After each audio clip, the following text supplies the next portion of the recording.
All right, thank you so much. Good morning, everyone. My name is Derek LeBlanc. I'm president of the Kids S.A.F.E Foundation. And so this is kind of my bio, my CV. And so my journey to get here this morning started back in 2013. It was on a dark, cold morning when I was going to work. And typically, I live in West Eugene in Oregon, and I would take my gun with me just in case, because a questionable area. And so on that morning, I left my gun on my kitchen counter with my coffee, because I figure I would, warm up my vehicle, come back, get my coffee, my gun, and then I would go to work. Nothing would happen. And I remember vividly, as I crossed my threshold, there was like this little angel telling me that I should grab my gun, grab my gun. I discounted that voice in my head, which was my biggest mistake. And so I opened my driver's side door of my truck, and I noticed there were some feet exiting the rear passenger window of my truck. And so there was somebody inside the vehicle. I ran around the hood of the truck. He was getting to his feet at that point because he kind of did a little dive out. And that was when I put him on the ground, and we started to fight. And I fought with him for close to 10 minutes on the ground. I didn't know if he had a needle, a knife, any kind of weapon that could potentially hurt or kill me. All while I was calling for my girlfriend at the time to get my gun, get my gun, get my gun. And so she finally came out with that pistol grip shotgun that would allow her to control the muzzle, call 911. Without even firing a shot, I was saved. And so from that story, I became a gun rights advocate. I also became an instructor. And then I also started this really cool nonprofit called the Kids S.A.F.E Foundation. And so I'm really honored to be here to be able to speak to you guys, to meet your families down here in Southern California. And so what I'm going to talk about today is teaching the next generation to defend the Second Amendment. And one of the biggest challenges I see being down here is the lack of availability to education for the kids. And so it's from my personal opinion, my professional experience, that's actually dangerous to our children, is if we don't educate, we don't take away this novelty, that's how they get hurt. And our previous speaker brought that up very eloquently, especially with his kids. So that was great. So thank you for doing that. And so, part of what I'm going to talk about is how I have developed some tips and tactics that we could utilize to help kind of protect and preserve the civil liberties that we have, and maybe reverse some of the stuff that's happening here in California and across the country. And so part of what I've developed is a special approach to how we educate the next generation and get them involved in the shooting sports. Because in reality, the future of our 2A rights are tied together with the next generation. And they're the future stewards of our 2A rights. And so being able to get to them and sharing with them the stuff that we all hold near and dear, our 2A rights, is really, really important. So we have to make it fun. And so the goal of making our 2A fun is, obviously we can do it in an educational setting. We're talking, and part of it is to break down these walls. And currently, it's a very, very toxic environment to be able to talk about guns and gun safety, especially with our kids. And so, part of my talk today is to empower you guys to know that it's okay to talk to our kids about guns. They're completely normal. And my goal for you is to normalize this conversation of gun safety. It's because it's a normal thing, and we should be talking about it. My father gave me my first BB gun at 3 years old. And so I've been shooting my whole entire life.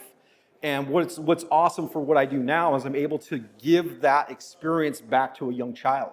So I'm able to pay this full circle. And so that's how we push back on this stuff that's the further restrictions, because we normalize it. If we normalize it, then we can personalize it.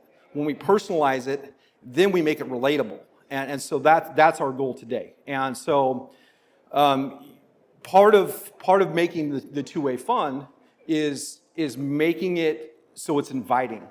We have a very diverse 2A audience. It crosses all political divides.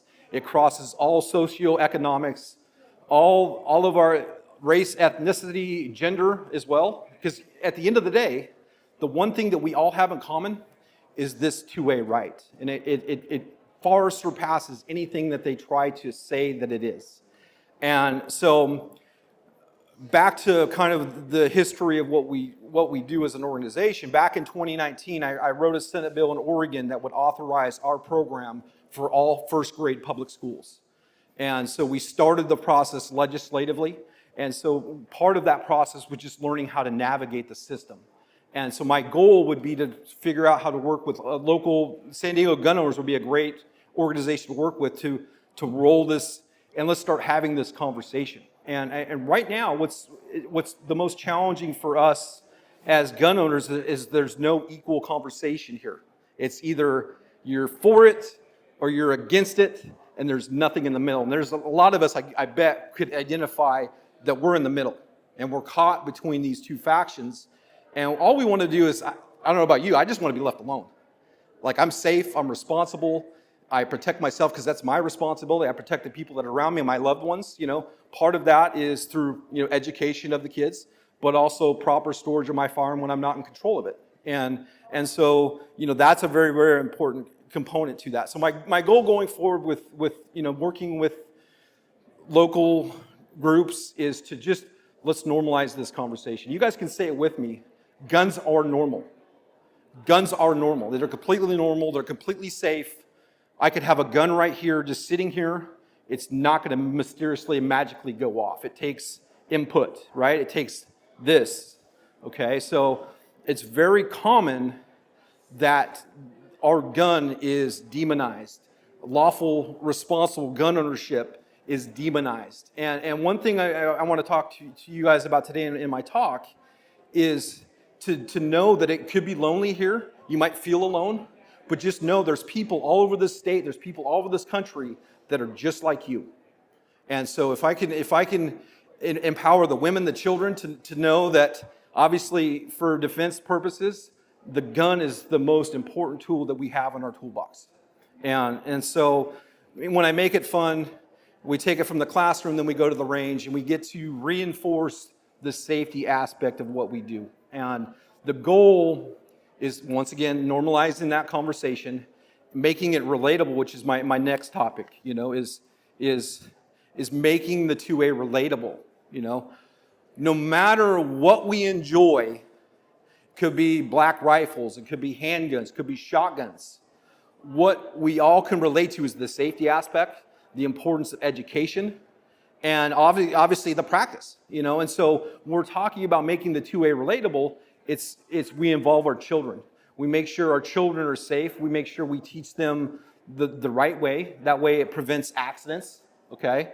It shows them responsibility, and also helps make sure that they start this path. And this path is going to go from when they're really, really young, like what he was saying earlier, all the way up to when they're 18, when they can finally vote. And so the goal with making it relatable is to take the situation that we have with the fun and the relatability, but to turn it into votes. Because ultimately that's what we have to do to change this conversation that we're currently having, which, I don't know about you, I feel like my voice isn't equally represented. We have big tech, we have social media, we have everything working against us, and we're just kind of lost and drowned out. And so that's the unfortunate thing. And that's why if we make it relatable, we bring people out of the woodwork that we never thought would be gun owners. And we have this conversation. Hey, I'm on your team. And it doesn't matter how we vote. We could be left, we could be right, we could be center. But at the end of the day, if we can vote for our two-way rights, we can win. Okay? We are, believe it or not, we are the silent majority. And we don't get the credit that we deserve. Obviously, San Diego gun owners, and down here, they have a tremendous pack. They have a great, vocal movement. And so I'm glad to be here to kind of talk about it. I think I'm losing my stand here. Oh, hopefully it doesn't fall. So making it relatable. So when I make it relatable, I make it normal, and that's what I'm going to help keep everybody safe. And so next is I got to inspire, right? I got to make it where it's fun, it's an enjoyable, and then I can turn and I can bring people into the fold. And what used to be, I didn't know it could be like that, because what I've heard on social media or on the TV with the news, I didn't know that. That's not what I heard. And so we can change this conversation, and then quickly, once we make it fun, it's relatable, then we can say, can I see that, right? So it changes that conversation. It goes from, we have those walls. When those walls up that we're guarded, we're able to bring those walls down. That's when we have this conversation. That's how we get those conversions. Because at the end of the day, especially being down here in California, you guys need conversions. You need people to see the value of our 2A rights. They're more, and believe it or not, they're more relevant now than they've ever been. And one thing I would impress upon is, as we're educating the next generation, is the common talking point is our 2A rights were about hunting. And if we understand history and the founding of our 2A, it's never been about hunting. And so that's where we can use, previous events up to 2020, and we can say how the government has maybe overstepped, infringed on our civil liberties. And so if we can personalize it at that point, we can invoke that emotional response that we need, and that's how we're going to get that conversion. And so we have to convert.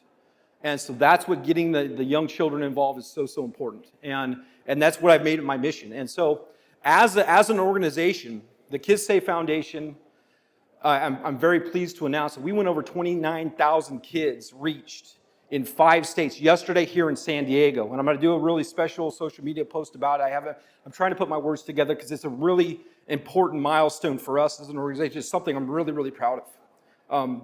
Because ultimately, it's about protecting every children. And we protect every children by making sure that we educate them. We also give every kid the same opportunity. And so what I mean by that is when we're talking about inclusion, right, is every child gets the same opportunity with our organization, and it's our job to make that happen. And you look here on the photo here, this is my friend Mike Riker. He came to us, he's blind.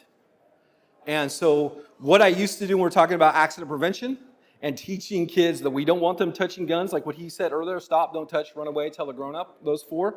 With him, his fingers are his eyes. And so I had to change my approach. And so I actually taught him what a trigger guard would feel like on a Glock. I taught him where the trigger goes, the trigger safety, and which I totally changed what we typically do, but for him to be safe, because what if he's at a friend's house, like a play date? Play dates, our kids are very, very vulnerable because we don't know the storage of those guns. We don't know how safe those parents are. And so for him, when these are his eyes, if he were ever to come in contact and he didn't know what to do, that's where he could be put in danger. It could be life-ending, life-altering for him and his family. And so that's where, and from that, this is our first class on the range. I might be crying there because I was so proud of him. But we built a special rifle with the help of some really great sponsors, and he was able to compete and participate with 10 other kids on the line, just like any other kid. And it was a very, very powerful moment for me, for him, for his family, because it turned from, I don't think I can do it, to yes, I can. And so everything that you'll see about us and our organization is we believe in putting out a positive message into the universe, into the environments, into San Diego, is we want to bring that positive message. And it's very, very common to have the doom and gloom. The doom and gloom is what sells ad space, right? And so just know that put positive out into the world, promote responsible gun ownership, promote kids' safety. These are the ways that we change the hearts and minds, because ultimately that's what we're trying to do today. And down here, everything we do as an organization is changing the hearts and minds, because the hearts and minds, if we can get to them, we can teach them responsibility. We can also prevent fear. And that's a very common thing down here in California, because it's kind of a taboo to talk to about kids and guns. It should be a normal thing. And the reason I say normal is you tell your child to not touch that hot burner, what's the first thing he's going to do? He's going to go touch that hot burner. That's how the kids learn. And so with my firearms, it could either life-altering or be fatal for him or his brother. And so that's why, obviously, responsibility is really important. And so we got to inspire the next generation. And last, kind of coming close to an end here, is this thing is just, come on, stay with me here, is we have to empower the youth. We have to teach them that it's okay to stand alone. And it might not be a popular thing, especially down here with their friends. They might be kind of shunned. They might be treated a certain way. But it's really, really important for us to, when we're empowering the next generation, is we have to teach them to be able to stand on their own and know that it's going to be okay to be a gun owner, And it's completely normal. Like, the total I saw was 450 million guns in this country. There's an estimated, right? So estimated 450 million guns in this country, over 110 million responsible law-abiding citizens that own firearms. So they're not going anywhere. Okay, they're here, so we have to coexist. And so the way we coexist is making sure that we can get and be a part of this conversation and say, no more. What you've had 30 years to enact all these laws, right, that have led us to this point, not a single one has helped. And you want a new law? That's not going to help. Okay, so we need to interject our professional experience. We have to be able to take that microphone back from people that want to further restrict and say, hey, let's try something new. And I know it's not popular because there's so much money tied to the gun control movement. There's literally millions and billions of dollars that are associated with taking away your ability to protect yourself and your families. And so we have to see the ulterior motive. They want us disarmed. They want our children to not know about guns because of the important nature of our 2A rights. And so that's, empowering them is standing shoulder to shoulder with them and mentoring them and teaching them independent thought, teaching them it's okay to question authority, right, if it's done responsibly, right? Because, I'm sorry? Except my authority. Absolutely. That's the only, and this authority, right? Okay? And so we stand united. And that's my message for today is one that's unifying, because together we can change this stuff. We have to get involved, and we have to make sure that we teach that next generation the importance of helping us fill these gaps and holding the line. So, in closing, I want to thank, Wild Bill Guns for bringing us down here. Wild Bill Tactical for bringing us down here. Obviously, San Diego Gun Owners Radio. You guys joining us for this talk. And you can find out more information on our website, Kids S.A.F.E Foundation, and you also can follow us or subscribe on social media. And you can follow us, our work there, and you can also help spread this message and bring this message of inclusion to your area. And so, before I close, is there any questions that I could answer for anyone?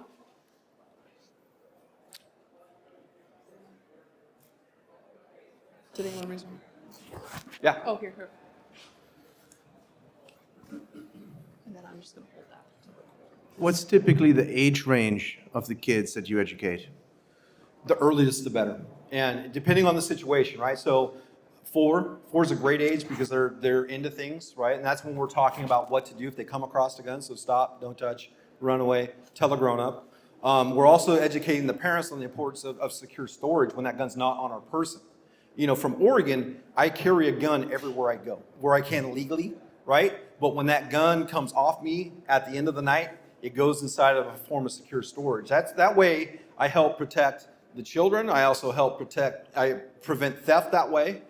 But it's just a sign of responsibility when it comes to our guns and gun ownership. And I love what you said in your talk, is you brought up with rights do come responsibilities. And I do believe that the majority of gun owners are responsible people. And I think one of the hardest part for us as gun owners is we're lumped in with the illegal guns. We're lumped in with the people with the full autos and the switches and all this other stuff. And that's muddying the water. And that's not us. Like, we are here because we're responsible citizens. We should not be held to a higher standard when the criminals are not. So, but 4 on up. As soon as they can understand, like, what you're doing is perfect. So very good. Does anybody else have any questions?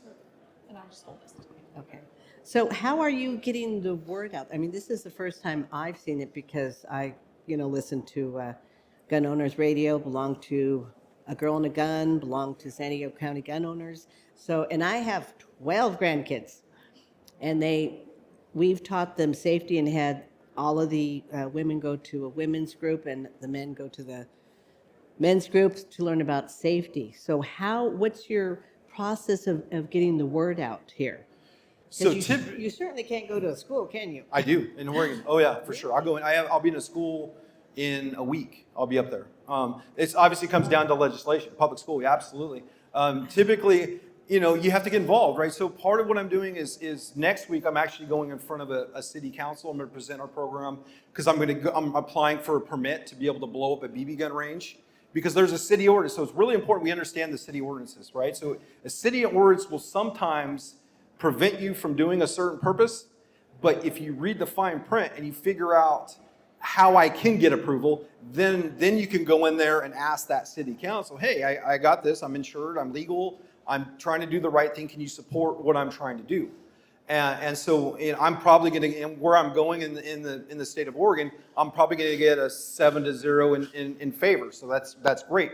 Down here, it's going to take, you're going to have to practice this message, right? You're going to have to see what works. My recommendation is we're very soft with the messaging, right? We're not trying to get into controversy here. We're just trying to have a conversation. And so it starts with that first conversation. Social media has been really, really challenging because of the algorithms. They don't want this stuff getting out. And they don't want people to know about gun safety. They don't want to know about a girl and a gun because it's counter to everything that funds social media. And that's what we have to see. It's a money game. It's a money grab. And also, it puts all of our children at risk because if we can't reach the families because of big tech censorship, that's actually could cost lives. So we can actually sit there and say, hey, well, what you're doing, big tech, is actually counterproductive to the safety of our families and our societies. So that'd be my position. So I hope that helps you. Yeah, yes, sir.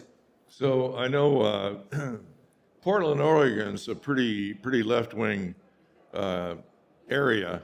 How about Grants Pass to Ashland? How's that area? We got pockets everywhere. What about Grants Pass to Ashland? So Grants Pass would be a great place. And one thing that I will never, ever be fearful of going anywhere in this country to do what's right. And that would be my advice for every one of you here. Never, ever be afraid to do what's right. And what we're doing here is what's right. And just stand on your conviction. It could be lonely. You could get blowback. You could have people that might not like what you're trying to do. But at the end of the day, he knows you're doing the right thing. And so that's what I would say is everything I want to do is I want to inspire, I want to empower, I want to give you guys the strength. I also want to be a resource for you guys. If you guys ever have questions, comments, concerns, I can give you my business card. You guys, I want to be a trusted resource for you guys. I want to help you guys protect the kids. And we protect the kids by educating the kids. So, any other questions? Can I speak to your situation, like with your daughter? I hope from this talk that we have, because before the speech, the symposium started, we kind of talked. I hope this helped give you some of the tools that you need to talk with her. Great. Is she? Yeah. Okay. And I guess one thing I would say about that is she'll be anti-gun until she needs the gun and being in New York City. So it is. But take it from me. And that's the biggest thing is I never, ever want somebody to go through what I went through. And, I have a scar in the back of my hand from that encounter with that guy. But at the end of the day, I always say it was a feel-good story for me, not for him, because I kept control of the situation. But it led me to here. And I'm so glad to be here. So.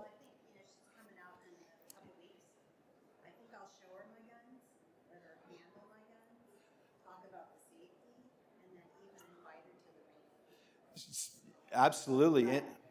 Soft baby steps. And part of what I was going to talk about, and obviously you write it down, and it doesn't, when you're up here, it doesn't always come out that way, as you can tell, or as you know, excuse me.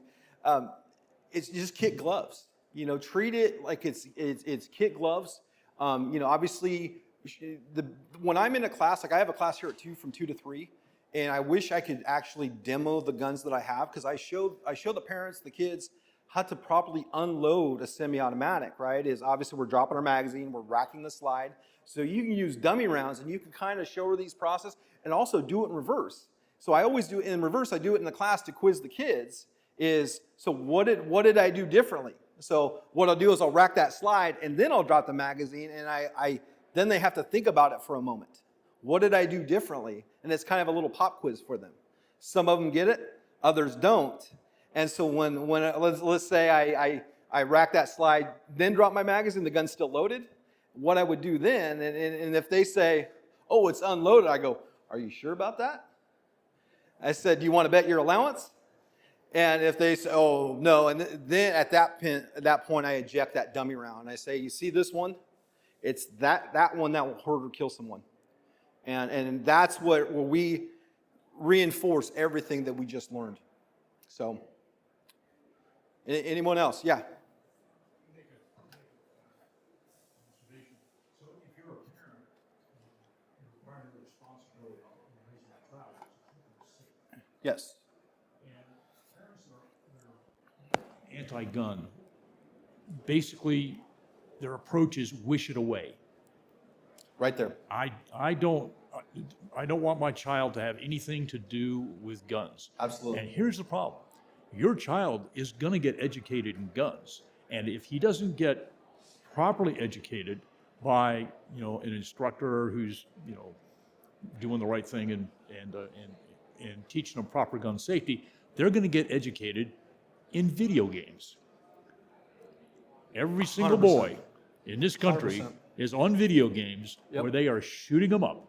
Absolutely. And that's the education they got. Okay? So, no, if you're a mom and dad and you're thinking, I don't want my son to have any, or daughter to have anything to do with video games, what happens when they go to Johnny's house? Because they're going to Johnny's house, and Yep. and his grandma's got a gun by her bedside, and she forgot to put it away, and there it is, and of course kids are going to go like, whoa, look what my grandma's got. Yep. Oh my God, here we go. So yeah. So in that situation, one thing I always really highly recommend is having conversations about guns and gun storage in other people's homes. And play dates is probably the most common way for our kids to be hurt. And so I always say, do you have guns? Do you have guns? Because I'm not going to get the proper response from that parent. The hackles could go up. And so I ask, do you have any unsecured firearms? That's what I recommend, because it's a little bit softer approach. It's able to, like, they think for a second, do I have anything that could potentially be unsafe? And that way you're able to have this conversation, normalize, guns and gun safety in the home. And then, you brought up the video game. That's a great point. I saw a study that the average American teen spends over 50 hours a week on video games. And they say we have a gun problem. We don't have a gun problem. We have a lack of education problem because we're not properly educating our kids, because we're letting big tech do it. We're letting social media, we're letting kids YouTube do it, which is not good for our kids.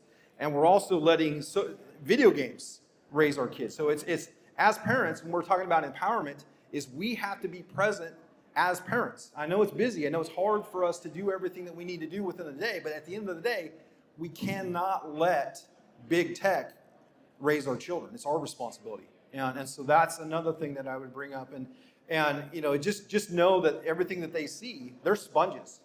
In my class between 2 and 3 today, I'm going to be talking about online safety. I'm going to be talking about video games. I'm going to be talking about appropriate conversations online, because this is all relative to gun safety. It's always the people that have mental health issues that have been raised by first-person shooter video games that are out there committing these horrible acts with a rifle. And then we blame the rifle and not what led up to that violent behavior. And so that would be, let's spend money on the research there. I mean, they always talk about the gun lobby. The gun lobby is dwarfed by the video game lobby. We don't talk about the video game lobby because the video game lobby sends so much money to DC to prevent new laws that will regulate video games, but we want to blame the gun. The gun by itself creates no carnage. It takes that evil actor. And so we're not focusing on the right things in this country. And that's why I'm glad to be here, because I get a new mic. I get to share my story in a different part of the country, especially people that are living under, we could all agree, tyranny.